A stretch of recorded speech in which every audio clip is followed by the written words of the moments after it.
Hello friend, आज हम लोग बात करने वाले हैं कि आपका अगर इनकम 50,000 रुपये है तो वो 50,000 रुपये में आप कैसे पूरी ज़िंदगी उसको अच्छे तरीके से यूज़ करके आप खुशी से रह सकते हैं। दिक्कत 50,000 कमाने में नहीं, दिक्कत आती है वो 50,000 को यूज़ कैसे करें। उसमें जितना कमाना इम्पॉर्टेंट है उससे ज़्यादा इम्पॉर्टेंट है कि वो कमाए हुए पैसे को हम लोग यूज़ कैसे करें। आप या कोई भी 20 से 30 साल उम्र लगा देता है वो 50,000 रुपये कमाने के लिए, लेकिन बाकी जो उम्र है वो निर्भर करता है आप वो पैसे को यूज़ कैसे करते हैं। आप 1 से 2 लाख रुपए 5 लाख रुपए कमाने वाले इंसान को भी रोते हुए देखे होंगे और 10 से 20,000 रुपये कमाने वाले भी इंसान को आप हंसते हुए देखे होंगे। क्यों आती है दिक्कत? आती है मैनेज।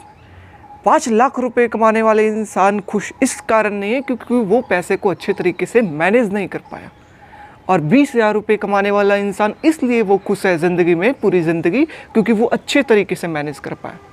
तो आज हम लोग बात करने वाले हैं कि अगर आपका इनकम लेट सपोज़ मान लिया जाए कि 50,000 रुपये, तो आप उस 50,000 रुपये को कैसे पूरी ज़िंदगी अच्छे तरीके से यूज़ कर सकते हैं। आपके लिए क्या क्या इम्पॉर्टेंट है? आपके लिए इम्पॉर्टेंट है कि मैं अच्छे से खाऊं, मेरा स्टैंडर्ड ऑफ लिविंग सही हो, मेरा हाउस, मैं घर में रहूं, मेरा अपना घर हो, मेरे पास गाड़ी हो, ठीक है, मेरे बच्चे की अच्छे से पढ़ाई हो, मेरे बच्चे की अच्छे से उनकी शादियाँ हो, और क्या होती है हमारे बुढ़ापा में हमारे पास कुछ पैसे हो, ठीक है। तो ये सब है। तो कैसे हम लोग 50,000 रुपये को यूज़ करके हम लोग ये सारे नीड को फुलफ़िल कर पाएंगे, ये हम लोग बात करेंगे। आपने अगर आज आधे घंटे ध्यान से इस वीडियो को अगर आपने ध्यान दिया तो मैं गारंटी लेता हूँ कि आप पूरी ज़िंदगी किस तरीके से पैसे को मैनेज कर पाए आप सीख जाएंगे, क्योंकि सभी के पास कठिनाइयाँ आती है पैसे को मैनेज करने में कि पैसे को मैनेज कैसे करें, कहाँ इन्वेस्ट करें, कहाँ पैसे लगाएं, कितना लगाएं। तो ये सारा चीज़ आज हम लोग बात करने वाले। तो मैं सभी से गुजारिश करता हूँ जो भी लोग देख रहे हैं वो इस वीडियो को पूरा देखें, मेरे लिए नहीं अपने लिए, ठीक है, अपने लिए कि आप अपने पैसे को कैसे अच्छे तरीके से यूज़ कर पाए। So let's come. तो सबसे पहला हम लोगों ने मान लिया है कि लेट योर मंथली इनकम जो है वो आपका कितना है, 50,000 रुपये, ठीक है। मंथली इनकम आपका कितना है? 1 second please. Your monthly income is what? 50,000 रुपये, ठीक है, 50,000 रुपये, ठीक है। और लेट हम लोग मानते हैं 50,000 रुपये, तो ईयरली आपका कितना होगा ये बताइए। अगर मंथली 50,000 रुपये है तो आप साल भर में कितना कमाएंगे? तो 12 इंटू कितना, 50,000, that is what, 12 5 60, that is 6 lakh rupees आप अर्न करेंगे ईयरली। हम लोग यहाँ पर लेट मानते हैं कि आपका जॉब का प्रॉबिलिटी है, मतलब आपका नौकरी लगने की संभावना जो है वो 25 से 30 साल में है। हम लोग मान करके चले हैं कि आपको 30 साल तक जॉब लग चुकी है, ठीक है। कहाँ तक? 30 साल में आपको जॉब लग चुकी है, और नॉर्मल जो जॉब होता है वो 30 साल से लेकर के 60 साल तक होगा। तो आपका जॉब का पीरियड, आप कितना वर्ष जॉब करेंगे, दैट इज़ 30 ईयर, ठीक है। मतलब 30 साल में आपको जॉब लगा, लेट 25 से 30 साल के बीच में आपको जॉब लगा, और वो क्या 60 साल में आप रिटायर होंगे। सो टोटल ईयर आप तुम्हारे पास कितना है, 60। तो हम लोग अगर बात करें ओवरऑल की बात करें तो ये कितना आ जाएगा, एक साल में 6 लाख कमाते हैं तो 30 साल में आप कितना कमाएंगे, into 6, that is 180 lakhs, 1.8 crore या 180 लाख आप कमाएंगे, ठीक है। तो ये हुआ हमारा कि एक महीने, एक साल और पूरी 30 साल से लेके 60 साल तक आप कितनी आपकी कमाई होगी ये। अब देखिए हम लोगों के लिए जो तीन चीज़ सबसे मेन है। सबसे पहला चीज़, हमको खाने की ज़रूरत होती है जिसको हम लोग क्या कहते हैं, कंजम्पशन। हमको कंजम्पशन के लिए पैसे चाहिए, मंथली खाने के लिए, मंथली जो खर्च होती है उसके लिए पैसे चाहिए। दूसरा चीज़ हमारा EMI होता है, लोन होता है ना, जैसे कार का लोन, हाउस का लोन, कोई और लोन, तो दूसरा चीज़ EMI, और तीसरा हमारा ब्रैकेट क्या आता है, सेविंग। समझ रहे हो? तो जब कभी भी तुम्हारे आपके पास 50,000 रुपये आए तो आप उसको 3 सेक्टर में डिवाइड करिए।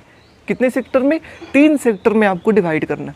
पहला जो आपका मंथली खर्चा है, ठीक है, जो आपका monthly, that is your consumption. Second that is EMI payment, जो आप EMI पेमेंट करेंगे। And third is saving. तो हमको क्या क्या करना है, कंजम्पशन, दूसरा हमारा क्या है EMI, और तीसरा हमारा क्या है सेविंग। ठीक है, मतलब आपका 50,000 रुपये अकाउंट में आया, उसको 3 भाग में डिवाइड कर लीजिए कि हमारा खर्चा कितना है, हमको EMI कितना पेड करना है हाउस के ऊपर, कार के ऊपर, और आपका सेविंग कितना। तो समझ लीजिए आज के बाद बिल्कुल कि आपका कंजम्पशन जो है वो ज़्यादा से ज़्यादा मैक्सिमम जा सकता है कितना परसेंट, 50%।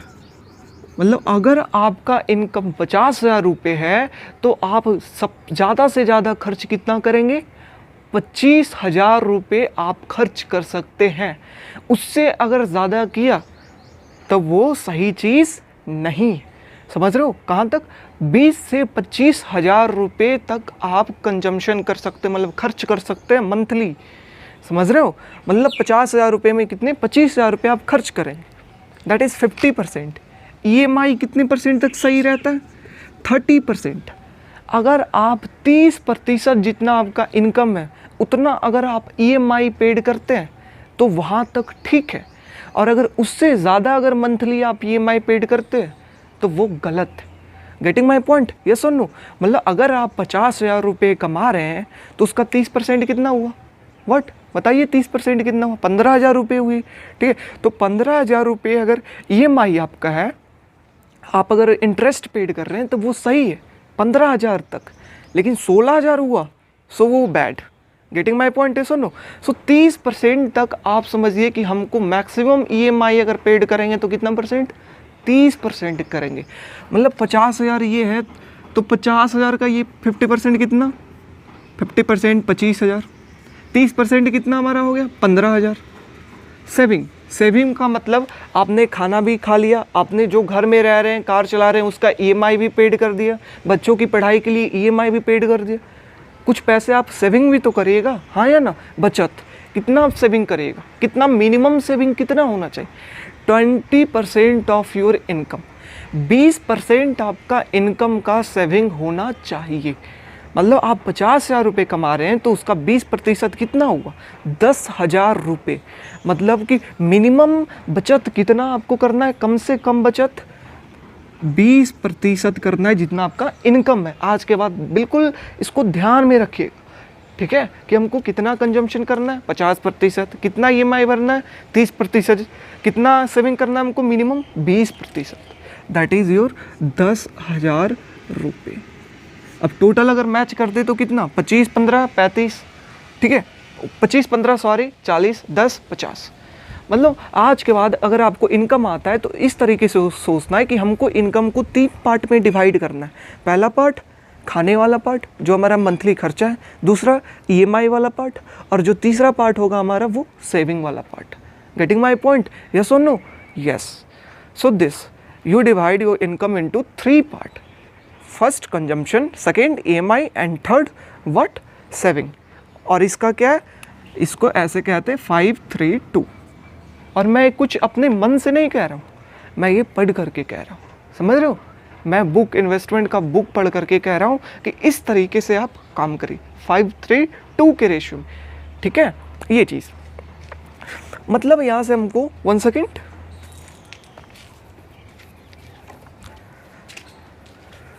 मतलब कि हमको यहाँ से समझ में आता है कि ये मंथली 50,000 है, तो इसमें हमको क्या क्या करना होगा, कंजम्पशन करना होगा, दैट इज़ मंथली कंजम्पशन, तुम्हारा खर्चा जो है वो करना होगा, और क्या करना होगा, EMI पेमेंट तुमको भरना होगा, और क्या करना होगा तुमको, सेविंग करना होगा। Any problem? ये 3 काम तुमको करना होगा मंथली, ठीक है।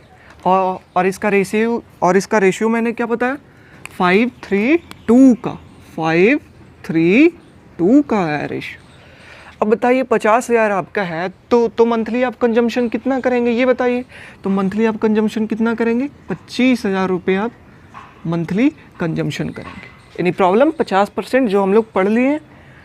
आप इंटरेस्ट रेट कितना पेड करेंगे, EMI मैक्सिमम आप कितना पेड कर सकते हैं, दैट इज़ 15,000 रुपये आप EMI मैक्सिमम आपको पेड करना है। ज़्यादा से ज़्यादा EMI आपका 15,000 रुपये होना चाहिए। और आपका सेविंग कितना होना चाहिए, दैट इज़ 20%, तो ये कितना है 10,000 रुपये आपका सेविंग होना चाहिए। समझ रहे हो मेरी बात, यस और नो। सो ये चीज़ अब वैसे ही अगर आपका इनकम 30,000 रुपये है तो वहाँ पर वैसे ही डिवाइड कर सकते हैं। 30,000 का कंजम्पशन 50%, दैट इज 15,000 रुपये आपको खाना खाना है मैक्सिमम। मंथली खर्चा कितना होगा आपका 15,000 रुपये, 50%।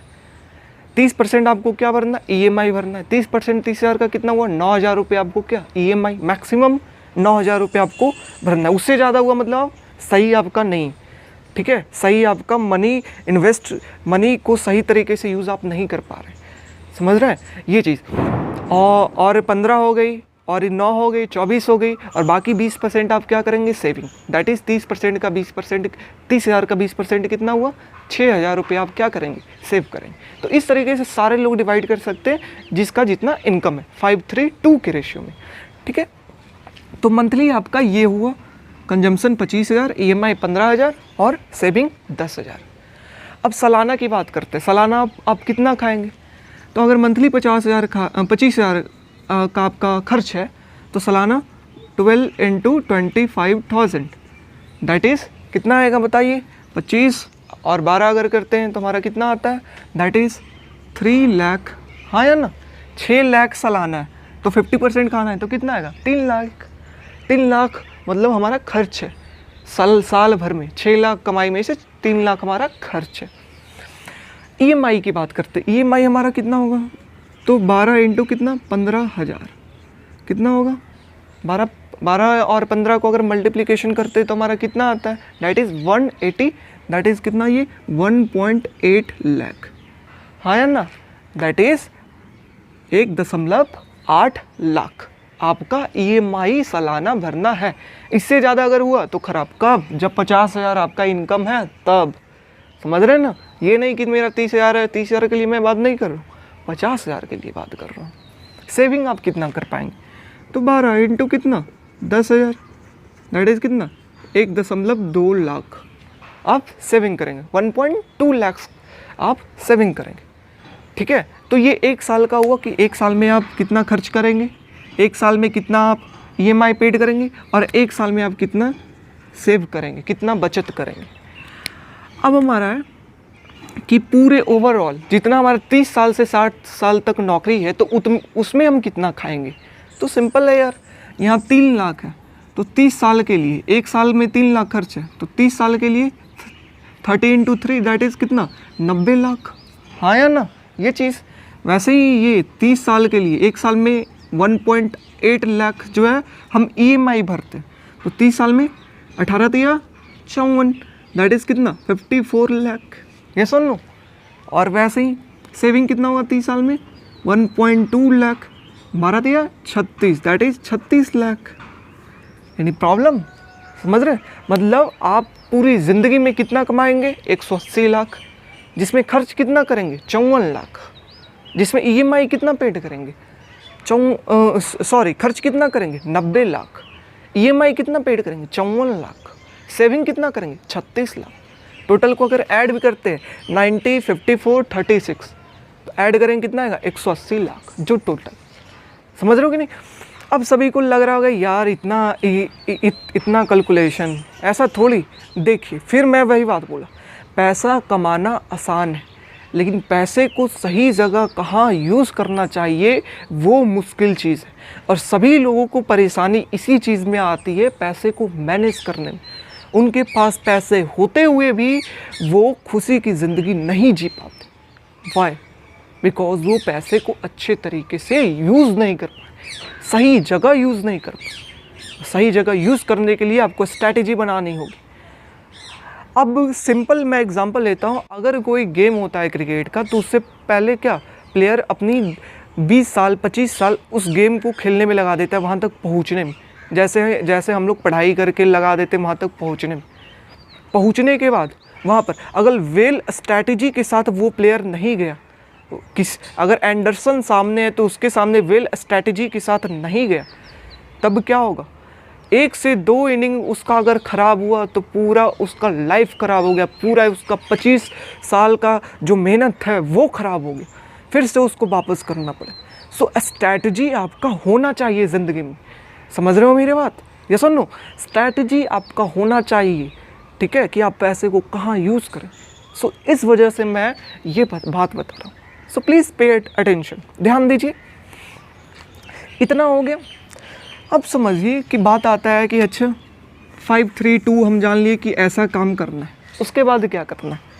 उसके बाद हमको करना है, अब पार्ट वाइज हमको देखना है कि पहला जो खर्च हमारा आ रहा है वो किस प्रकार का खर्च आ रहा है और कहाँ कहाँ हम लोग खर्च करेंगे और कितना खर्च करेंगे। हम तो जान लिए कि मंथली हमको खर्च करना है 25,000 रुपये महीना खर्च करना है। कितना खर्च करेंगे, कहाँ खर्च करेंगे, किस किस सेक्टर में खर्च करेंगे, तो ये चीज़। अब हम लोग जानते हैं कि कंजम्पशन हमारा कितना है, दैट इज़ मंथली खर्च आपका कितना है, 25,000 रुपये है, 50,000 का। कहाँ खर्च करना है ये समझना। पहला जो नॉर्मल होगा वो कहाँ, क्या है आपका नॉर्मल खर्च जो आपका है वो क्या है, मंथली एक्सपेंडिचर, मतलब आपका महीने का जो खर्च। तो महीने का खर्च कितना होना चाहिए? 25,000 आपका है तो महीने का खर्च आपका कितना होना चाहिए? 10,000 होना चाहिए। Getting my point? यस और नो? महीने का खर्च कितना होना चाहिए? अच्छा अगर आप बनना चाहते हैं, अच्छा पैसे से मैनेज करना है तो कितना होना चाहिए? 25,000 में से 10,000 आप महीने का खर्च होना चाहिए। आपका घर का जो भी है, सौदा हो गया, पानी हो गया, ठीक है, सारा चीज़ ये इसके अंदर आता है। फिर बाकी पैसे हम लोग कहाँ करेंगे? बाकी पैसे हम लोग एजुकेशन, चिल्ड्रेन, आपका भविष्य कौन है? आपके बच्चे। आपको 30 साल में जॉब लगी, आपको 2-3 सालों में बच्चे हो जाएंगे, उसके ऊपर भी तो खर्च आएगी। तो उसके ऊपर हम लोग मान के चले, आप अगर पढ़ाई के प्रति बहुत ही जागरूक है कि मेरे बच्चों को पढ़ाना है, अच्छे जगह पढ़ाना है, बचपन से बच्चे को अच्छे से रखना है, सभी को ही रखना चाहते हैं, तो हम लोग सपोज़ मानते कि 10,000 रुपये आपको महीने का खर्चा है आपके बच्चे के ऊपर। कोई बोलेंगे 10,000 नहीं, 2,000 ज़्यादा होता है, लेकिन अभी अगर 2,000 है तो भविष्य में जब बच्चे बड़े हो जाएंगे 15 साल के तो वो 30,000 रुपये उन पे खर्च। तो हम लोग एवरेज मान के चल रहे हैं कि 10,000 रुपये खर्च है बच्चे पर आपका। समझ रहे हैं? हाँ या ना? ये चीज़। अब देखिए 10,000 रुपये बच्चे पे खर्च है। अब हमारा 10,000 हो गया, 10,000 हो गया, 20,000 हो गया, बच गया कितना? 5,000। तो 5,000 ये हम लोग क्या रखते हैं? एक्स्ट्रा का मतलब अब अगर सोने चांदी आपको चाहिए 5,000 में से, अब आपको रेंट अगर देना है 5,000 में से, हो सकता है स्टार्टिंग में बच्चे की तरफ भी मैनेज करके आप रेंट दे सकते हैं, 5,000 2,000 3,000 यहाँ मैनेज करके दे सकते हैं। समझ रहे हो कि नहीं? तो वो एक्स्ट्रा है। लग्जरियस अगर आइटम आपको चाहिए, फ़ोन आपको चाहिए 5,000 में से 2 महीने का पैसे बचा के। Getting my point? यस और नो? सो दिस इज, तो ये 5,000 आपका सपोज हम मानते हैं रेंट। आप बाहर दिल्ली में आकर के कमा रहे हैं आप, ठीक है, तो आपको रेंट सपोज हम मानते हैं बहुत 5,000 तो है नहीं, 8,000 9,000 ये रेंट होगी, ठीक है। तो हम लोग सपोज मानते हैं कि 5,000 है, ठीक है। ये हो गया कि 30 साल के बाद ये आपका कंजम्पशन होगा, मंथली खर्च इतना होगा, बच्चों के प्रति इतना, और ये रेंट इतना। बच्चा और रेंट ये दोनों के बीच में मैनेज कर सकते हैं। बच्चे में 7,000 तो मंथली 3,000 इधर 8,000। समझ रहे हैं ना ये चीज़? तो ये पता चल गया। अब कंजम्पशन हमको टोटल कितना करना है? पूरे ओवरऑल हमको कितना करना है कंजम्पशन? 90 लाख करना है। हाँ या ना? मतलब जितना हम कमा रहे हैं, आधा जो हमारा कमाई है वो हमारा स्टैंडर्ड ऑफ लिविंग के ऊपर खर्च होगा, ठीक है, हमारे मंथली खर्च के ऊपर। मंथली हमारा कितना खर्च हो रहा है? सेकेंड, बच्चों की पढ़ाई के ऊपर, बच्चों के कपड़े के ऊपर, बच्चों के रहन सहन के ऊपर, और तीसरा चीज़ हमारा क्या? एक्स्ट्रा, दैट इज़ रेंट वगैरह सब, ठीक है। तो ये चीज़, तीसरा और फिर हमारा क्या था, ईएमआई। वैसे ही हम लोग सभी को पार्ट वाइज तोड़ करके देखेंगे, ईएमआई का कहाँ कितना होना चाहिए ये देखेंगे।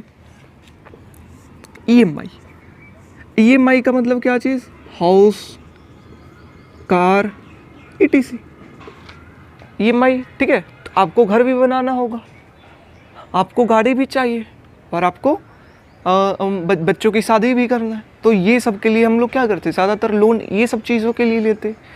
तो सपोज़ आपने ईएमआई लिया, किसके लिए, हाउस के लिए लिया। ईएमआई किसके लिए लिया, हाउस के लिए।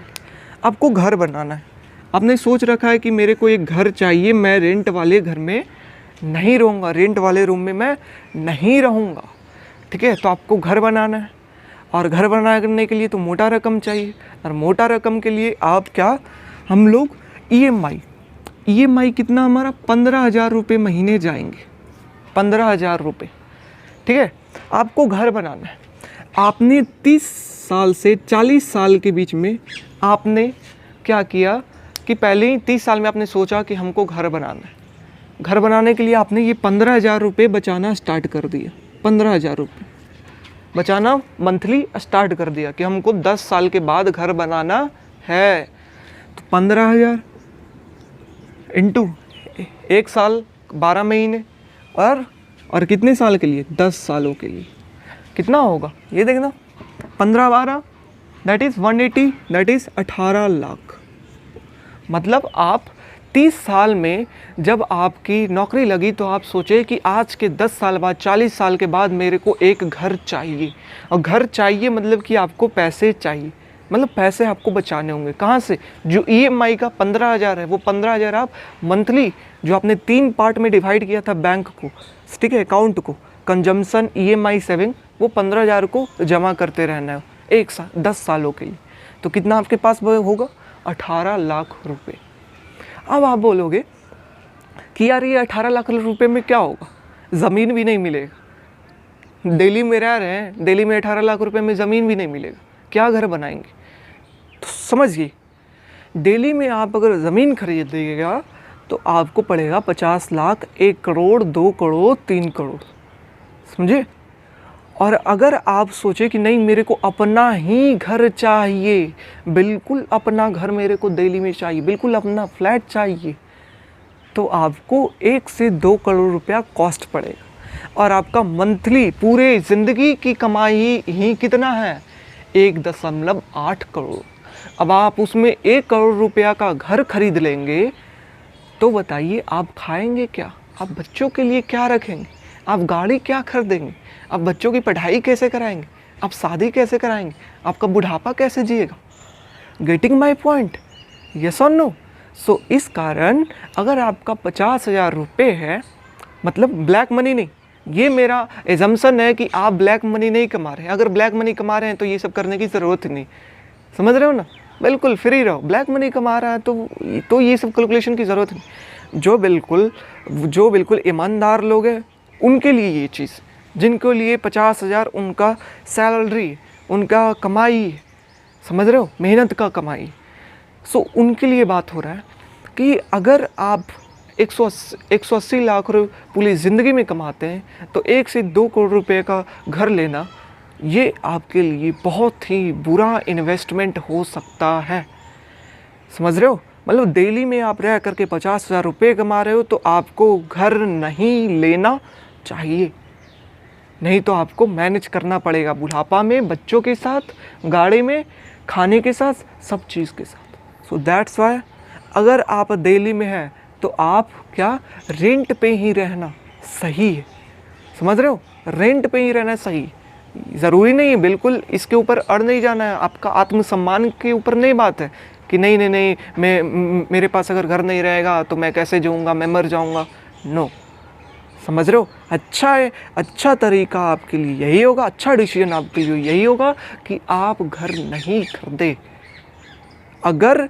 अगर आपका 18 लाख के अंदर अगर मिल रहा है, जहाँ 18 लाख में आप घर बना ले रहे हैं, तब वहाँ पर ठीक है 20 लाख तक चलेगा, लेकिन उससे अगर ज़्यादा हुआ तो मुश्किल चीज़ है, तो आपको कहीं मैनेज करना पड़ेगा।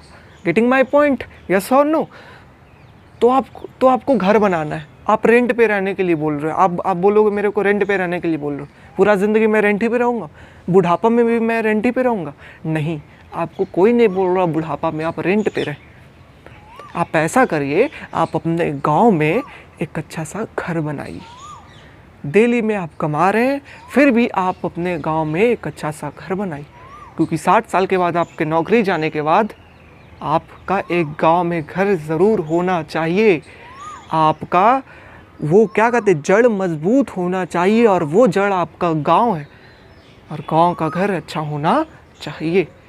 तो गांव में तो ज़मीन भी सस्ता होगा, तो आप ज़मीन भी ले सकते हैं 1-2 लाख रुपए में, समझ रहे हैं? गांव में घर बनाना भी सस्ता होगा। सो आराम से आप 20 लाख रुपए 25 लाख रुपए में आप गांव में अच्छा एक घर बना लीजिएगा, हाँ या ना? समझ रहे हैं? तो इसलिए हम घर कहाँ बनाएंगे? गांव में बनाएंगे। शहर में आप रह रहे हैं तो आप सक्षम नहीं है लेने के लिए। आप अगर जिद पकड़ रखें तो ये आपके लिए गलत साबित होगा, ये गलत आपका साबित होगा। आपको कहीं ना कहीं फिर मैनेज करना पड़ेगा, फिर सारा चीज़ गड़बड़ हो जाएगा, फिर आप लोन में आ जाएंगे, कर्ज आ जाएगा, दिमाग के ऊपर टेंशन आ जाएगा, समझ रहे हो? इस वजह से आप अपना घर में गांव बनाए, रिटायर होंगे तो बुढ़ापा आपका वहीं कटेगा, इस कारण। That's why. तो आपको ये 18 लाख कहाँ यूज़ करना है भाई? अब बताओ कि ये 18 लाख आपको टाउन में यूज करना है या विलेज में यूज़ करना है, बताइए। तो टाउन में यूज़ नहीं करना है, घर कहाँ बनाना है? विलेज में बनाना है, समझ रहे हो, हाँ या ना? और अगर कोई सोच रहे होंगे कि अच्छा तो हम रेंट कहाँ देंगे, दिल्ली में रहेंगे तो 30 सालों के लिए हम रेंट कहाँ से देंगे? तो ये 5,000 बोले ना, हाँ, ये बच्चों के साथ कुछ मैनेज कर सकते हैं। हाँ। कोई इंसान होगा वो बोलेगा नहीं, गांव में मैं घर नहीं बनाऊंगा, मैं बाहर ही रहूँगा, मेरे को बाहर रहना पसंद, ठीक है? तो ये जो घर बनाने के लिए ये जो 15-18 लाख रुपए तुमने रखा है, इस 18 लाख को तुम रेंट में यूज कर दो दिल्ली में, समझ रहे हो कि नहीं? 18 लाख को तुम दिल्ली में यूज़ कर दो, रेंट दो, अच्छा तुम फ्लैट कर दो। तुम 8,000 का फ्लैट नहीं कर दो, 5,000 8,000 का, तुम 15,000 का फ्लैट कर दो दिल्ली में, लेकिन तुम गांव में फिर घर नहीं बना पाओगे, समझ रहे हो कि नहीं? सो इसलिए तुम्हारा गांव में घर बनाना अच्छी बात है देन टाउन में घर बनाना, जब 50,000 रुपये इनकम है तब। अच्छा, ये चीज़ मतलब 30 से 40 साल तक में मेरा गांव में घर हो जाएगा, और नहीं तो हमारा फ्लैट ही रहेगा, अच्छा फ्लैट रहेगा दिल्ली के अंदर, ठीक है? अच्छा, घर बन गया गांव के अंदर, हाँ बन गया, और क्या आपको ज़रूरत पड़ेगी? अब आप 40 साल के हो गए, अब आपका हेल्थ हल्का सा ख़राब होना शुरू होगा, है ना? आप धीरे धीरे आपको बीमारियां आएगी आपके शरीर के अंदर, आप चल कम पाएंगे, तो आपको ज़रूरत पड़ेगी गाड़ियाँ की। सो आपको अब क्या ज़रूरत पड़ेगी? बाइक या कार की ज़रूरत पड़ेगी, ठीक है? बाइक या कार की। और हम लोग मानते हैं कि 40 से 50 साल के बीच आपने बाइक और कार के लिए पैसे बचाए, मतलब 10 साल, जैसे यहाँ पर 10 साल EMI वाला जो हमारा 3 पार्ट में था, EMI में 10 साल पैसा रखते रखते 18 लाख हो गए, और अगले 10 साल फिर से रखना है, क्यों? कार के लिए, बाइक के लिए। तो ये फिर कितना हो जाएगा? ये 18 लाख रुपए हो जाएंगे, हाँ या ना? 10 साल में 18 लाख यहाँ, 10 साल में 18 लाख यहाँ, और 18 लाख जमा हो गया। अब समझना, किसी को गांव में घर अच्छा बनाना है तो बोलेगा यार 18 लाख में क्या घर बनेगा, अच्छा घर नहीं बनेगा, ठीक है?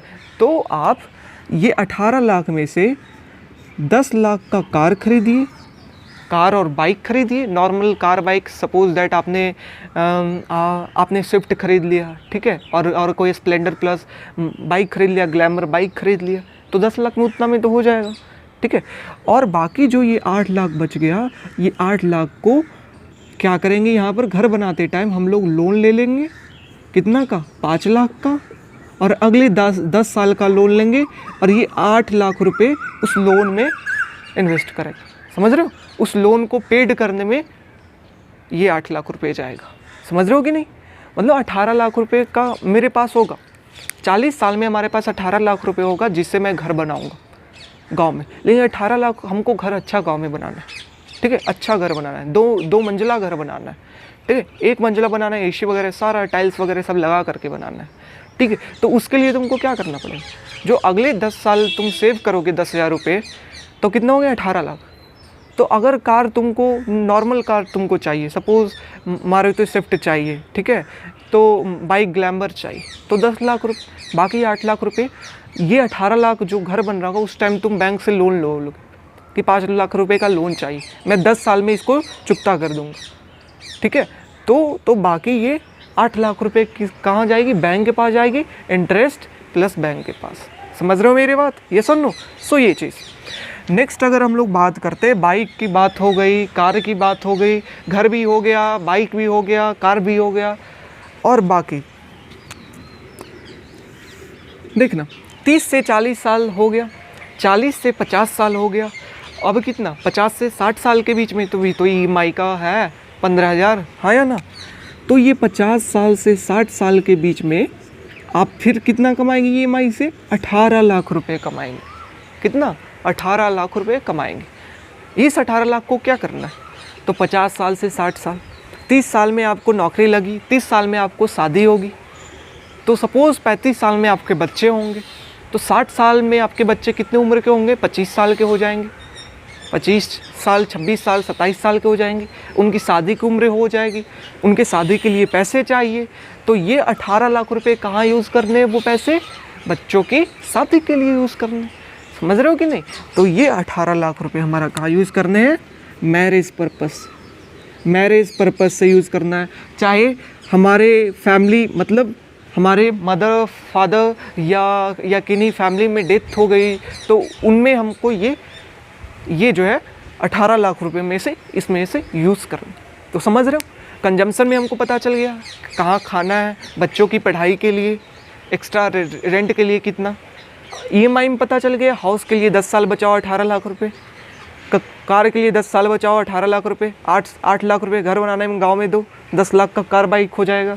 और बाकी जो 50 से 60 साल के बीच में आप क्या करो, यहाँ पर वो जो 18 लाख रुपए होंगे वो अपने बच्चों की उम्र हो चुकी होगी शादी के लिए, 25 से 30 साल के बीच में बच्चों की उम्र होगी, ठीक है, तो वहाँ पर वो 18 लाख रुपए की यूज़ आएगी। समझ रहे हो, हाँ। कंजम्पशन हो गया, EMI समझ लिए कि EMI में कैसे कैसे कहाँ कितना करना है। लास्ट क्या बचा हमारा, सेविंग। क्या बचा हमारा लास्ट, सेविंग, ठीक है। सेविंग हम लोग कितना कर रहे हैं, 10,000 रुपये कितना कर रहे हैं हम लोग, महीना सेव कर रहे हैं ना जी। 10,000 रुपये हम लोग महीना बचा रहे हैं, और टोटल कितना हम लोग बचाए, 36 लाख रुपया हमारा पूरे ज़िंदगी में सेव कर पाएंगे। अब सोचिए सेविंग का मतलब क्या हुआ, बचत। अब समझना आपके पास क्या क्या है, आप खाना अच्छे से खा रहे हैं, आपके बच्चे के लिए पैसे हैं, आप रेंट पर भी है, गांव में घर भी है, ठीक है, और आपके पास कार भी है, आपके पास बाइक भी है, और आप बच्चों के शादी के लिए भी आपके पास पैसे। लेकिन और भी अब ये सेव कर रहे हैं, लेकिन बात क्या है कि आप क्या होगा, हमको कुछ देखो, हमारे पास इमरजेंसी कुछ फंड होना बहुत ज़रूरी होता है। इमरजेंसी फंड होना हमको बहुत ज़रूरी होता है। मरने से ज़्यादा ज़िंदगी में डर क्या होता है, मरना तो बहुत कम होता है प्रोबेबिलिटी मरने की, ज़्यादा प्रोबेबिलिटी क्या होती है, चोट लगने की, डैमेज होने की। तो उस केस में हमको क्या चाहिए, इमरजेंसी फंड चाहिए, इमरजेंसी में हमको पैसा चाहिए, तो वो पैसा तुम्हारा होना चाहिए। तो उसके लिए तुम हमेशा इमरजेंसी फंड अलग से रखो कि हमको जब भी यूज आया तो यहाँ से पैसा निकालना है। तो सेविंग में सबसे पहले तुम क्या करोगे, सबसे पहले यहाँ पर हमको करना है क्या, इमरजेंसी फंड। क्या करोगे, सेव सबसे पहले कहाँ करोगे, इमरजेंसी फंड पहले तुम अपना बनाओगे। अगर 50,000 रुपये अगर तुम्हारा मंथली वेतन है, तो आप वो 50,000 रुपये में से कितना आपका इमरजेंसी फंड होना चाहिए, 5 लाख रुपए होना चाहिए, कम से कम 5 लाख रुपए होना चाहिए इमरजेंसी फंड। और 30,000 रुपये, तो आपका इमरजेंसी फंड कितना होना चाहिए, 3 लाख रुपए होना चाहिए। 1 लाख रुपए है सैलरी आपका, तो कितना होना चाहिए, 10 लाख रुपए आपके पास इमरजेंसी फंड होना चाहिए। समझ रहे हो मेरी बात, हाँ या ना। तो 50,000 में से 5 लाख रुपए आपके पास इमरजेंसी फंड होना चाहिए। मतलब अचानक से किसी का डेथ हो गया, अचानक से पैर हाथ किसी का टूट गया, अचानक से घर में हमारा कोई चीज़ टूट गया, ठीक है, अचानक से किसी की डिलीवरी करानी है, तो वहाँ पे इमरजेंसी फ़ंड का यूज़ आएगा, हाँ या ना? हाँ। तो कितना होना चाहिए? 50,000 में से अगर आपका मंथली वेतन है तो 5 लाख रुपये होना चाहिए, और इस 5 लाख रुपये कम से कम होना चाहिए। और इस 5 लाख रुपये को जमा करने में आपको कितना, सपोज़ मानते हैं कि 30 साल से 35 साल के बीच में आपने इमरजेंसी फ़ंड के लिए सेविंग में जमा किया, कितना होगा? 10,000 रुपये 12 महीने के लिए, ठीक है, 10,000 रुपये 12 महीने के लिए, और कितना साल? 5 साल। तो 12 5 60, 10,000 रुपये, तो ये 60,000, मतलब कि 10,000 12 महीने के लिए, 5 साल के लिए, तो ये कितना हो जाएगा? 6 लाख। समझ रहे हो? मतलब आप 30 से 35 साल में आप सेविंग अकाउंट में आप इमरजेंसी फ़ंड के लिए पैसे रखोगे, ठीक है, 5 सालों के लिए, तो कितना बच जाएगा आपके पास? 6 लाख रुपए आपके पास इमरजेंसी फ़ंड होगा। कितना मिनिमम होना चाहिए? 5 लाख। हमारे पास है कितना? 6 lakh. That is good, yes और no? So this emergency fund आपका इतना होना चाहिए। अच्छा, इमरजेंसी फ़ंड, अब क्या है, आप देखते हैं कि हॉस्पिटल में बहुत ज़्यादा पैसा लगता है। कोई अगर ट्रीटमेंट कराना चाहता है, होता क्या है कि इंसान जो है चोट लगने के बाद सीखता है। चोट लगने से पहले अगर सीख लेना तो बहुत उनके लिए बचत हो जाएगी। मतलब अगर आपको बीमारी होती है उसके बाद आप अगर देखते हैं तो आपको बहुत पैसे खर्च करना पड़ेगा। बीमारी से पहले अगर आप अपने ऊपर ध्यान देते हैं, अपने हेल्थ के ऊपर, तो आपको कम पैसे खर्चे करने पड़ेंगे।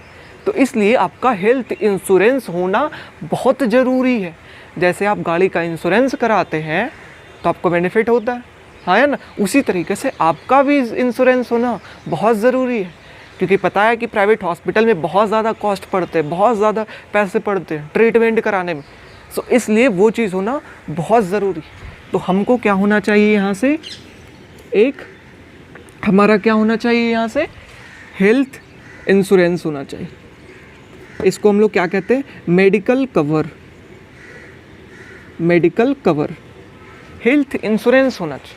और अगर आप चेक करेंगे कि हेल्थ इंश्योरेंस अच्छा में है, हेल्थ इंश्योरेंस कितने में मिल जाता है, तो 1,000 रुपये महीना आप अगर किसी भी कहीं से आप जैसे पॉलिसी बाज़ार कहीं से आप लेते हैं तो 1,000 रुपये में आपको बहुत अच्छा हेल्थ इंश्योरेंस मिल जाएगा, जो कि लगभग 7 से 10 लाख रुपए तक का अगर आपका हॉस्पिटल में बिल आता है तो पॉलिसी बाज़ार वाले पे करेंगे। समझ रहे हो कि नहीं? कितने? 1,000 रुपये महीने में। समझ रहे हो? 1,000 रुपये महीने में 7 से 10 लाख का इंश्योरेंस आपका हो जाए। सो अच्छा चीज़ ना है, हाँ या ना? हाँ। तो हमारा 1,000 रुपये मतलब कब से लेकर के 35 साल तक तो हमारा इधर ही खर्च होगा। जितना भी 15,000 10,000 रुपये सारा इसके अंदर जाएगा। तो हम लोग कितना मेडिकल कवर कब से लेंगे? 35 साल से 60 साल तक हमारा क्या होगा? मेडिकल कवर होगा। मेडिकल इंश्योरेंस हमारा होगा 35 साल से 60 साल के बीच में। और कितना जाएगा हमारा? 1,000 रुपये प्रति महीने जाएगी। 1,000 रुपये, समझ रहे हो? 1,000 रुपये प्रति महीने, तो 12 महीने एक साल में 12,000, और पूरी ज़िंदगी तो कितना? 25 साल। तो 12 और 25 करते तो ये कितना आ जाएगा? 3 लाख। मतलब कि 3 लाख रुपये आपको पूरी ज़िंदगी मेडिकल कवर में देना है। समझ रहे? आपका मेडिकल इंश्योरेंस होगा। और कितने का इंश्योरेंस रहेगा?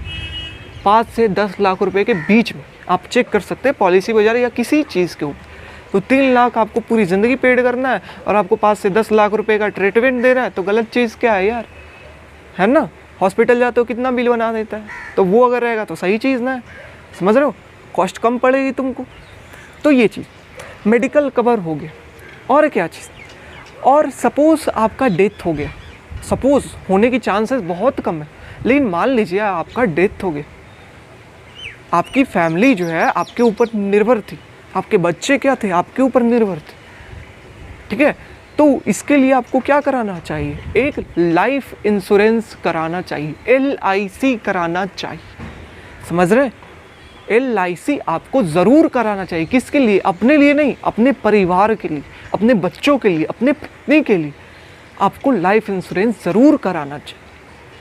ये देखो, जैसे 1,000 रुपये अगर महीने कट रहे हैं तो लग रहा है छोटा, तो ठीक है, चल रहा है। लेकिन अगर आप हॉस्पिटल में भर्ती होते एक बार में 5 लाख रुपए मांगेंगे तो बड़ा लगेगा, और वहाँ 5 लाख रुपए जब पॉलिसी बाजार वाला पेड करेगा तब खुश रहेंगे, सही किया था मैंने। Getting my point. उसी तरीके से अगर प्रॉबिलिटी आपकी 1% भी है आपकी मरने की, तो आप अपने फैमिली को सोच सकते हैं आपके मरने के बाद आपका फैमिली आपके बिना कैसा होगा।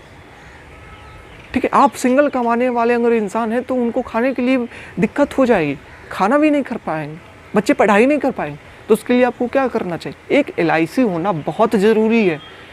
वहाँ पैसे जा रहे हैं लेकिन सही पैसे जा रहे हैं, हमेशा समझना है, समझ रहे। सो आपको एक क्या होना चाहिए, यहाँ से आपका एक LIC होना चाहिए, LIC। और LIC आप कितने का कराना है, अगर आपका 50,000 रुपये का 50,000 आपका मंथली है तो आपका कितने का LIC होना चाहिए, 25 लाख का LIC अगर है तो सही है।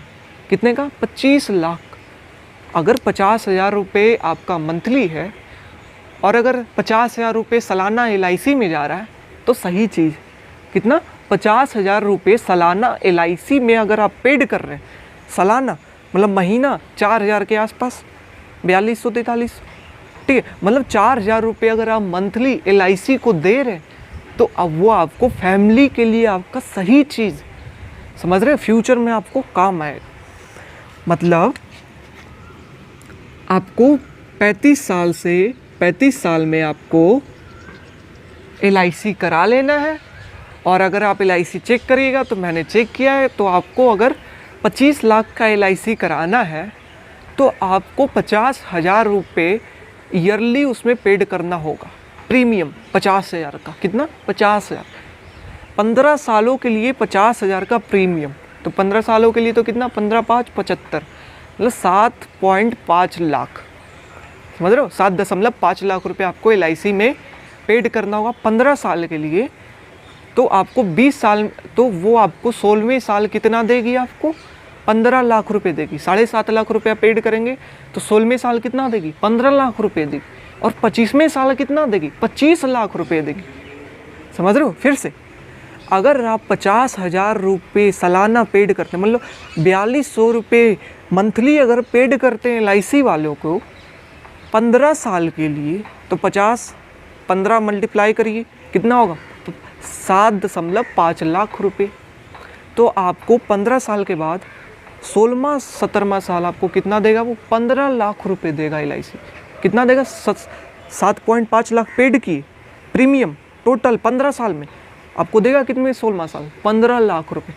और अगर 10 साल अगर और आप छोड़ दिए तो कितना आपको देगा, 25 लाख रुपए देगा। 7.5 लाख रुपए आपने जमा किया, देगा कितना, 25 साल बाद 25 लाख रुपया देगा।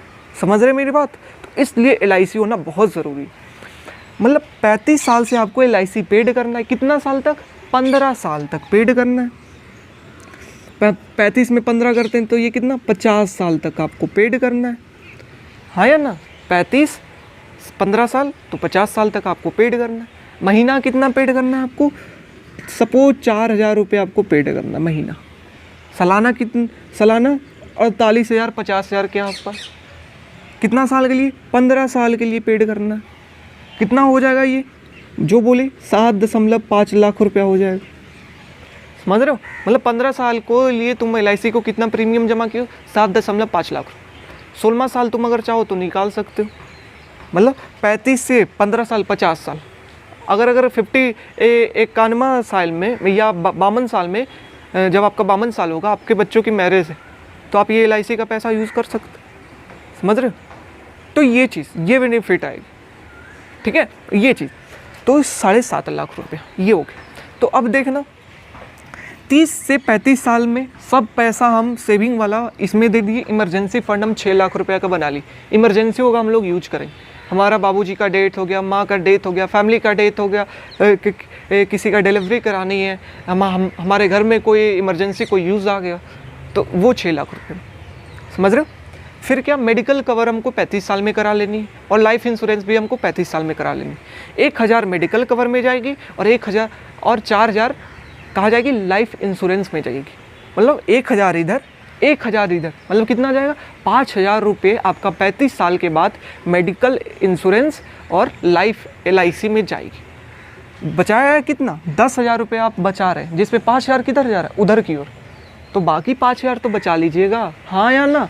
हाँ, मतलब ये 35 से 60 साल में आप 5,000 रुपये बचाइएगा और 5,000 रुपये इधर जाएगा 35 से 60 साल के बीच। तो कितना ईयर्स हुआ, 25। 5,000 रुपये बचाइएगा एक साल का 12 से, और 25 साल बचाइएगा तो ये हुआ। तो कितना हुआ, 25 में अगर 12 करते हैं तो 3, ठीक है, 25 में अगर 12 अगर मल्टीप्लिकेशन करते हैं तो कितना हुआ 300, और 300 में अगर 5 करते हैं तो 15, दैट इज़ 5 लाख। कितना हो जाएगा, कितना हो जाएगा ये 5 लाख। मतलब आप 5 लाख रुपए ये इधर से बचा लीजिए, समझ रहे। एक चीज़ और आपको सोचना होगा, 30 साल से 35 साल हो गया, 35 से 60 के बीच में 5,000 जा रहा था, ठीक है, एक सेकेंड, 35 से 60 के बीच में 35 से 60 के बीच में 1,000 इधर जा रहा था, और 35 से 50 के बीच में 1,000 इधर, तो 35 से ये 85 ना हुआ, हाँ या ना, समझ रहे हो। एक सेकेंड, इसको अच्छे तरीके से कर देते तब आपको समझ में आएगा, ठीक है। इसको अच्छे तरीके से करते हैं। फिर से 35 से 60 तक मेडिकल कवर आपने दिया 1,000 रुपये का, 35 से 50 साल तक आपने 4,000 रुपये दिए। अब देखना 50 साल तक दिए तो 50 से 60 भी तो अभी हमारा उम्र बचा है ना कमाने का, हाँ या ना। हाँ, 50 से 60 हमको कमाने का उम्र बचा हुआ है, ठीक है। और ये 50 से 60 जो कमाने की उम्र बचा हुआ है, तो इसमें सिर्फ आपको मेडिकल कवर पेड करना है। कितना, 1,000 रुपये का कितना हमको पेड करना है, सिर्फ मेडिकल कवर। हम लोग लेट मानते हैं कि 1,000 रुपये इस जो इमरजेंसी फंड को है, हम लोग क्या करा दिए थे, इसको सेविंग अकाउंट में इसको जमा करा दिए थे 5 लाख रुपए को। तो ये 5 लाख रुपए, ये जो 1,000 रुपये वो उसमें में से चल जा रहा है, समझ रहे हो। मेडिकल कवर 1,000 वो इमरजेंसी फंड को सेविंग अकाउंट में हम लोग जमा कर दिए थे, बैंक में जा कर के तुरंत निकाल सकते हो उस पैसे को। सेविंग में जमा करना अच्छा चीज़ है, समझ रहे हो, इमरजेंसी फंड है, ज़रूरत पड़ेगी।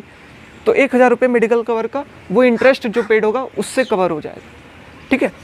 तो ये 50 से 60 साल में आपके पास बिल्कुल 10,000 रुपये आपके हाथ में होंगे मंथली सेविंग, समझ रहे हो। ना LIC वाले को देना, मेडिकल कवर वाले को भी जो इंटरेस्ट पेड हो रहा है इमरजेंसी फंड पर उससे हो जाएगा। तो आपका 10,000 रुपया बिल्कुल आपके पास होगा, और वो 10,000 रुपया को आपको बचाना स्टार्ट कर देना, क्योंकि ये जान लीजिए कि आप कितना भी आपके बच्चे आपके साथ बुढ़ापा में क्या करेंगे नहीं करेंगे कोई नहीं जानता। इसलिए आप इंडिपेंडेंट रहिए कि बुढ़ापा में मेरे को किसी का ज़रूरत नहीं है। अगर मेरे बच्चे मेरे ख्याल में नहीं रखे तो मेरे पास इतने पैसे होंगे कि मैं अपना ज़िंदगी सही से जी सकता हूँ, समझ रहे हो। तो इसके लिए हमको क्या चाहिए, पैसे चाहिए। तो 50 से 60 साल में आपके हाथ में कितना होगा, 10,000 रुपया मंथली सेविंग होगा। कितने, एक मंथ में, तो 12 महीने में 12,000 रुपये, सॉरी 1.2 लाख रुपये आपका एक साल में, और 10 साल में कितना हो जाएगा ये 12 लाख रुपये, समझ रहे हो कि नहीं। मतलब 12 लाख रुपये आपके हाथ में क्या होगा, सेविंग होगा। 50 से 60 साल में आप बचा लेंगे कितना, 12 लाख रुपये। अगर किसी का दिमाग चलता होगा तो वो एक चीज़ और बता सकता है, एक चीज़ वो बता सकता है कि 35 से 60 साल में 1,000 रुपये दिए, 35 से 50 साल में हम 4,000 रुपये दिए। तो 35 से 50 साल की अगर बात करते हैं, 1,000 इधर जा रहा है, 4,000 इधर जा रहा है, 5,000 ना गया। 35 से 50 साल में हमने मेडिकल कवर दिया और हमने क्या दिया, लाइफ इंश्योरेंस दिया। तो 1,000 4,000 कितना, 5,000 ना। सेविंग कितना था, 10,000 ना। तो 5,000 फिर भी बच रहा है LIC और मेडिकल देने के बाद 35 से 50 साल में, हाँ या ना। हाँ, मतलब कि ये कितना और हमारा बच रहा है क्या, 5,000 रुपये, हाँ या ना। कितने, 35 से 50 के बीच में 5,000 रुपये बच रही थी। कितने में साल, कितने महीने, एक साल में 12 महीने, 12 कितने साल के लिए? 35 से 50, दैट इज़ 15 साल में हमारा कितना बचा? 5,000 रुपया बचा। मतलब 35 से 50 में आपको कितना बचाना है? 5,000 रुपये बचाना है। और 50 से 60 में आपको कितना बचाना है? 10,000 रुपये मंथली बचाना है। समझ रहे कि नहीं? ये चीज़ 35 से 50, 1,000 रुपये मेडिकल कवर में, 1,000 रुपये LIC में देना है। सॉरी, 4,000 रुपये LIC में, 1,000 रुपये मेडिकल कवर में, तो कितना? 5,000। तो बाकी 5,000 तो बच गए। 35 से 50 में आपको बचाना है 5,000, और 50 से 60 में आपको कितना बचाना है? 10,000 पूरा बचाना। तो टोटल आपके पास कितना रकम होगा जो बचेगा? ये 15, 12, 18, 5, 90, मतलब कि ये 9 लाख। मतलब आप 9 लाख रुपए 35 से 50 साल के बीच में बचा लेंगे। हाँ या ना? हाँ, समझ रहे? तो ये चीज़, तो आप कितना टोटल बचा ले रहे हैं अपने बुढ़ापा के लिए? आपके पास कितना पैसा टोटल होगा? 12 और 9 दैट इज़ कितना? 21 लाख। 21 लाख रुपया आपके हाथ में होगा जो आप सेव करके रखे हों कि मेरे को 60 साल के बाद जब मैं रिटायर करूँगा तब मेरे को यूज़ आएगा मेरा खाना पीना में। आपका कितना? 21 लाख रुपए। अब समझना, 21 लाख रुपए आप सेव किए, ये आपका सेविंग हुआ। और 21 लाख रुपए ऐसे ही नहीं है आप कैश घर में रखते जा रहे हैं। घर में रखना सबसे ख़राब बात होता है, क्योंकि अगर महंगाई बढ़ती है ना तो घर में रखने के कारण वो पैसे की वैल्यू कम हो जाती है। 1 लाख रुपए 1 साल के बाद वो 1 लाख रुपए की वैल्यू 90,000 रुपये हो जाएगी। घर में रखने से अच्छा है कि आप बैंक में पैसे को डिपॉजिट करके रखें। ब्लैक मनी है तब घर में, बोले ना ब्लैक मनी नहीं। अगर साफ़ सुथरा इंसान है तो उनको घर में पैसे नहीं रखना चाहिए, बैंक में रखना चाहिए। क्योंकि घर में रखने से क्या होता है कि महंगाई अगर बढ़ती है 1 साल बाद तो वो 1 लाख रुपए की दाम कितनी वैल्यू रहेगी? 90,000 रुपये रहेगी। इसलिए बैंक में सेविंग अकाउंट में ही डाल दो, लेकिन डालो जैसे इमरजेंसी फंड को डालो। उसी तरीके से ये जो 21 लाख है इसको घर में रखेंगे, कैश रखेंगे नहीं, क्या करेंगे? इसको इन्वेस्ट करेंगे, सही जगह इन्वेस्ट करेंगे। जैसे म्यूचुअल फंड में इन्वेस्ट करेंगे, जैसे स्टॉक मार्केट में इन्वेस्ट करेंगे। फिर से स्टॉक मार्केट बोल रहे हैं तो उसमें रिस्क है। अगर स्टॉक मार्केट तुम जानते हो तब, वरना नहीं। समझ रहे हो? फालतू में ऐसे ही पैसे को ख़राब नहीं करनी, क्योंकि ये बुढ़ापा का सहारा है। बुढ़ापा में लाठी जैसे होती है ना, वो लाठी है तुम्हारे पैसे। कहा जाता है ना कि अगर बुढ़ापा में पैसे हो तो सभी कोई वैल्यू देते, तो ये पैसे होना बहुत ज़रूरी है बुढ़ापा में। Getting my point? ये सुन लो। यस, तो इस पैसे को सही जगह इन्वेस्ट करो। किसी को लोन दे दो, किसी को लोन दे दो, ठीक है? कहीं भी अगर तुमको नज़र नहीं आता कि मेरे को कोई इन्वेस्टमेंट नहीं आता तो बैंक में जा कर के टाइम डिपॉजिट कर दो। तुमको कोई भी बैंक 7 से 8% इंटरेस्ट रेट दे देगी। प्राइवेट बैंक कितना? 7 से 8% सालाना तुमको इंटरेस्ट रेट दे देगी। अगर तुम अच्छे से म्यूचुअल फंड में जा कर के, अगर किसी नहीं जानते, सीख सकते हो कि म्यूचुअल फंड क्या होता है, ठीक है? वहाँ पर अगर इन्वेस्ट तुम करोगे तो 10 से 12% चांसेस है कि तुम्हारा हो सकता है रिटर्न तुमको मिल सकता है। स्टॉक मार्केट अगर तुम अच्छे तरीके से जानते हो तब, नहीं तो ऐसे नहीं मैं बोल रहा, नहीं तो सारे पैसे ये डूब जाएंगे। समझ? स्टॉक मार्केट अगर जानते हो अच्छे तरीके से, ठीक है, तो फिर तुम कर सकते हो। स्टार्टिंग में स्टॉक मार्केट में 1,000, 2,000, 5,000 लगा करके सीख सकते हो, फिर तुम कर सकते हो। तो इस तरीके से तुम ये जो 21 लाख रुपया तुमने जो सेव किया है, इस पर तुमको कितना? 10 से 12% इंटरेस्ट रेट मिलना चाहिए, तब तुम्हारा अच्छा इन्वेस्टमेंट होगा जहाँ तुम किए होगे। कितना? 10 से 12% इंटरेस्ट रेट। कितना? ये 21 लाख का कितना? 10% से 12% इंटरेस्ट। तुम चाहो म्यूचुअल फंड में करो, चाहे स्टॉक मार्केट में करो, चाहे तुम बैंक में टाइम डिपॉजिट करो, समझ रहे हो, चाहे तुम किसी को लोन दे दो, तो यहाँ करो। लेकिन तुम अगर 10 से 12% कर रहे हो तो अच्छा इन्वेस्टमेंट। समझ रहे हो कि नहीं? हाँ। तो ये 21 लाख का 10 से 12% हम मिला लेते हैं कि लगभग 60 साल के बाद हमारा ये 21 लाख का 10 से 12% कितना हो जाएगा? ये 21 लाख 25 लाख रुपए हो जाएंगे। कितना हो जाएंगे? 25 लाख रुपए। मतलब जब 60 साल आप रिटायर करेंगे तो आपके पास जो सेविंग है, जो आप इन्वेस्टमेंट किए हैं, वो कितना आपके पास है? 25 लाख रुपए। और एक चीज़ और, आप अपने बच्चों के शादी के लिए पैसे रख दिए थे, कितना? 18 लाख रुपए। यहाँ पर बच्चों की मैरिज के लिए शादी के पैसे रख दिए थे 18 लाख रुपए। आपके पास घर है, आपका रिटायरमेंट हुआ, आप कहाँ जाएंगे? गांव जाएंगे। गांव में चले गए रहने के लिए, ये अपने बच्चों के पास रहेंगे, ठीक है। गांव में आप चले गए रहने के लिए, आपके पास क्या होगी? घर भी होगी, आपके पास क्या होगा? कार भी होगा, आपके पास क्या होगा? बाइक भी होगा, आपके बच्चों की शादी भी हो रहेगी, आपके बच्चों की पढ़ाई भी हुई रहेगी, आपने मेडिकल कवर भी रखा है, आपने इमरजेंसी फंड भी रखा है, आपने LIC भी करा रखा है, और वो LIC का पैसा अभी तक यूज़ नहीं हुआ है। हाँ या ना? वो LIC का पैसा यूज़ नहीं हुआ। तो 30 से 50 साल तक तो मेरे को 35 से 50 तक तो हमको LIC का प्रीमियम भरना था। हम 10 साल और ऐसे ही छोड़ दिए, और जब हम रिटायर किए तो LIC का पैसा निकाल लिए। और टोटल कितना 25 साल में LIC कितना पैसा देता? 25 लाख रुपया देता। मतलब ये 25 लाख नहीं है, LIC का भी 25 लाख। हाँ या ना? मतलब टोटल आपके पास कितना है? 50 लाख रुपए आपके पास टोटल है। जब रिटायर करेंगे तो आपके पास कितने पैसे हैं? 50 लाख रुपए हैं, ठीक है। अब समझिएगा इस चीज़ को। और ये जो है, मैं इस वीडियो के नीचे इस चीज़ का मैं पेज डाल दिए, तो वहाँ से देख सकते। किसी को अगर दिक्कत आ रही है इस चीज़ को समझने में, तो बार बार वो देखें, बार बार देखें, क्योंकि ये ऐसा चीज़ है ना यार कि फिर आप पैसे को अच्छे तरीक़े से यूज़ करना सीख जाएंगे। क्योंकि मेरे को पैसा कैसा यूज़ करना चाहिए, सभी कोई बुक नहीं पढ़ सकता, ठीक है। जो बुक पढ़ते उनका कर्तव्य बनता है कि बाकी जो नहीं पढ़े उनको बताना, उनको समझाना कि कैसे करना है। तो ये चीज़ मैंने पढ़ा, मेरे को समझ आया, मेरे को लगा क्यों ना सभी लोग अच्छे तरीके से पैसे को यूज़ नहीं कर पाते, तो मैं सोचा क्यों ना बताऊं। सो दैट्स, फिर से वीडियो देखो, फिर से देखो, क्योंकि ये आपका लाइफ की बात है। आपने जो 25 साल मेहनत लगा करके पढ़ा, फिर कमाया, और अगले 25 साल अगर आपने वो पैसे का सही तरीके से यूज़ नहीं किया, तो वो कमाने की कोई वैल्यू नहीं है, समझ रहे हो? उसका कोई बेनिफिट नहीं है, फ़ायदा नहीं है।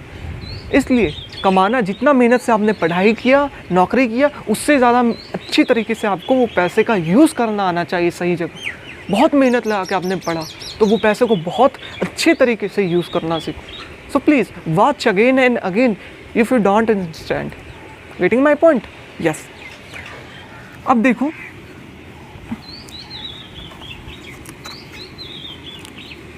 तो हमारा बुढ़ापा आ गया, 60 साल में आ गए, 60 साल में रिटायर हो गए। बिल्कुल रिटायर होने के बाद पता चलता है हमारे तरफ कि हाथ में बिल्कुल पैसा नहीं है। हाँ या ना?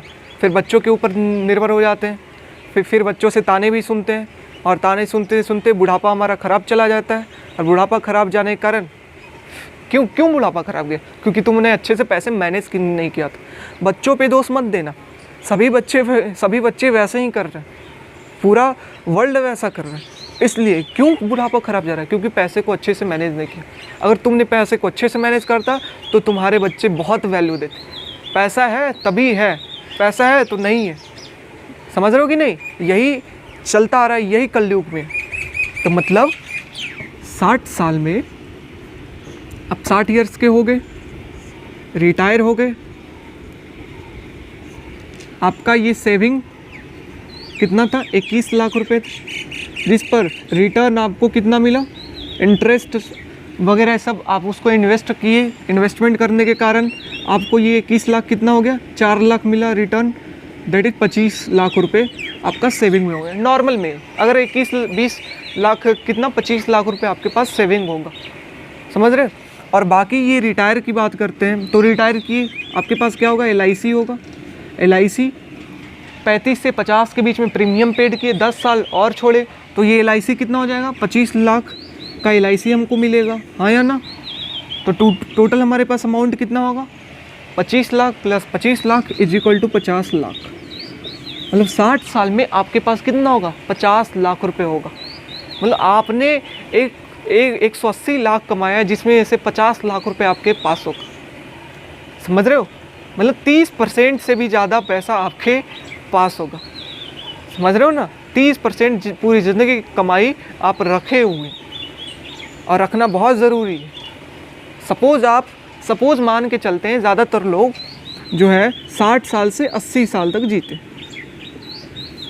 80 साल तक सपोज़ मान के चलें कि आप 80 साल तक आप जिएंगे, ठीक है? आपका लाइफ जो है, लाइफ 80 साल तक, ठीक है? तो ये 50 लाख रुपए कमाया है, तो ये 20 साल हुए, 20 ईयर्स और हमको जीना है रिटायरमेंट के बाद। सपोज़ 10,000 रुपये आपका खर्च है, मंथली आपका 10,000 रुपये खर्च है, तो सालाना आपका कितना खर्च होगा? 1.2 लाख रुपया। और 20 सालों के लिए अगर बात करते हैं तो ये कितना खर्च होगा आपका? 24 लाख रुपये। मतलब आप अगर 10,000 रुपये भी अगर मंथली खर्च कर रहे हैं बुढ़ापा में, तो आपका 20 साल में कितना खर्च होगा? 24 लाख रुपया आपका खर्च होगा। और ये अगर ये पैसे को अगर सिर्फ ये 50 लाख नहीं, आप जो 60 से 80 के बीच में जो बैंक में जो ये जमा करेंगे ये पैसे को, इस पर भी तो रिटर्न मिलेगा। इस पर भी आप 5 लाख रुपया कमा सकते हैं। दैट इज टोटल आपके पास पैसे कितना होगा? 55 लाख रुपए के आसपास होंगे, हाँ या ना? 55 लाख रुपये के आसपास आपके पास होगा। तो यहाँ से कितना आप लोग 60 से 80 में अगर 10,000 रुपये अगर हम लोग प्रति महीना खर्चा करते हैं, तो हमारा 20 साल में 24 लाख रुपये। फिर भी हमारे पास कितना पैसा होगा? लगभग 30 लाख रुपया फिर भी हमारे पास पैसा होगा। कितना? 30 लाख रुपया। तो अगर मर के भी जाएंगे ना, तो हमारा जो बेटा या बहू आपका होगा वो कहेगी, वाह कितना अच्छा पिताजी थे, हमारे लिए धरोहर छोड़ करके गए, हमारे लिए पैसे छोड़ करके गए। समझ रहे हो? मतलब 30 से 35 लाख रुपया आपके पास आप ले करके मरेंगे। बोलता है ना, पैसा कोई ले करके नहीं जाता है। तो आपके बेटे बेटियों पोते पोतियों के लिए ये काम आएगा। आप हो सकता है गांव में ये 30 से 35 लाख रुपए का ज़मीन खरीद सकते हैं। 30 से 35 लाख रुपए में आपको तो 10 कट्ठा आ जाएगा, हाँ है ना? हाफ बीघे आ जाएंगे, तो ये खरीद सकते हैं। तो समझ रहे हो तो किस तरीके से हम लोगों ने पूरा काम किया। एक चीज़ और, सबसे बड़ी एक चीज़ और, कि हम लोगों ने माना था कि 30 साल में नौकरी लग जाएगी, 50,000 की नौकरी लगेगी। ये हमारा एजम्पशन था। समझ रहे हो कि नहीं?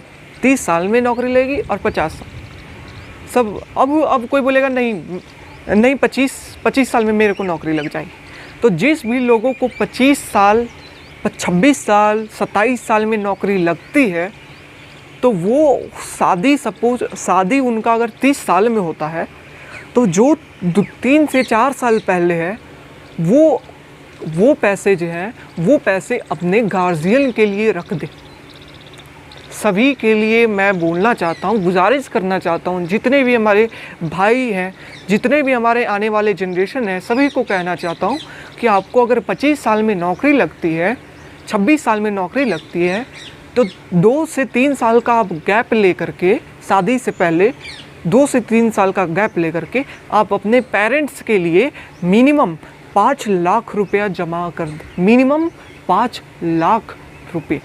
मतलब अगर आप 50,000 रुपये 25 साल में आपका सपोज दैट नौकरी लग गया, 50,000 रुपये अगर आप महीना कमा रहे हैं, 50,000 रुपये, 5 लाख जमा करने में कितना साल लगेगा बताओ?